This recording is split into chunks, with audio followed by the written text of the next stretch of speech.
নমস্কার কৃষক চাষী বন্ধুরা, কৃষি উইথ এক্সপিরিয়েন্স ইউটিউব চ্যানেলের আরেকটি নতুন ভিডিওতে সকলকে স্বাগত। তো এই যে এটা আমার সেই শশার জমি। আজকে বয়স প্রায় 80 দিন পার হয়ে গেল। এখনো গাছের চেহারাটা আপনাদেরকে দেখাই,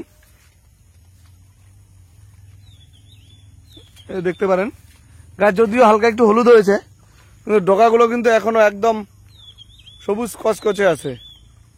যেহেতু এটাতে পিজি আর ভিটামিন অনুখাদ্য সবকিছু স্প্রে করা হয়েছিল, এই জন্য কিন্তু ডগাগুলো এখনো সতেজ আছে। তো 80 দিন বয়স গাছের কালার দেখতে পারেন, খুব সুন্দর। তো সুন্দর থাকলেও এই জমিটাকে আমি আর বেশি দিন রাখতে পারবো না, কারণ এটা নর্মালি আরো 10-12 দিন টেনে যেত, আরো 10-12 দিন হারভেস্ট করা যেত। কিন্তু এটা যেহেতু মানুষের জমি, আমার লিজ নিয়ে করা, সেই জন্য এই জমিটাকে ছেড়ে দিতে হবে। অর্থাৎ এই সময় অবধি জমিটার মেয়াদ ছিল, কিন্তু যেহেতু শশাটা একটু লেটে লাগিয়ে ফেলেছিলাম, যে কারণে এখন আর বেশি দিন রাখা যাচ্ছে না। যে জমির মালিক তিনি জমিটাকে খালি করে দিতে বলেছেন, কারণ এখানে আমন ধানের রোয়া হবে।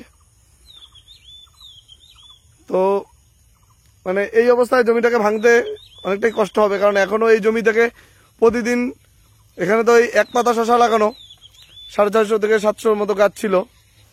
তো এখান থেকে এখনো কিন্তু 25 কেজি 30 কেজি করে প্রতিদিন হারভেস্ট হচ্ছে। আর 25-30 কেজি শশা 20 টাকা করে, এখন 20 টাকা 22 টাকা 25 টাকা বাজার যাচ্ছে। গড়ানে 20 টাকা করে ধরলেও আমার প্রতিদিন 500-700 টাকা করে এখান থেকে কিন্তু ইনকাম হচ্ছিল।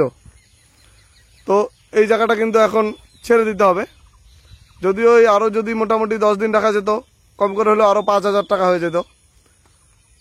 তো কিছু করার নেই, এই অবস্থাতে জমিটাকে ভাঙতে হবে। তো দেখি আর কয়দিন রাখা যায়, আর হয়তো বা 3-4 দিন রাখতে পারবো, তারপরে ভেঙে ফেলতে হবে। কারণ রোয়া লাগানোর সময় এসে গেছে, এখন এই জমিগুলোকে চাষ দিবে। এরপরে আমরা যেটাকে বলি জাবর দেওয়া, তা জাবর না দিলে তো আবার পরবর্তীতে জমিটা রেডি হবে না আমন ধানের জন্য। তো কষ্ট হলেও ভেঙে দিতে হবে, কিছু করার নেই।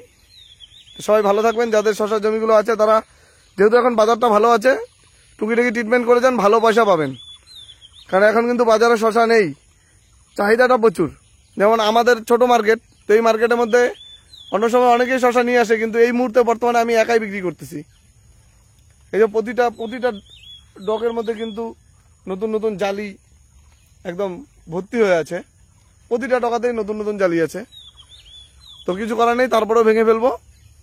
তো আজকে ভিডিওটা বেশি বড় করছি না, সকলেই ভালো থাকবেন। আপনাদের শশার যে জমিগুলো আছে সেগুলো টুকিটাকি পরিচর্যা করে যান, ফাঙ্গিসাইড, পিজিআর এবং অনুখাদ্য সেগুলো অনবরত দিয়ে যান, ভালো রেজাল্ট পাবেন।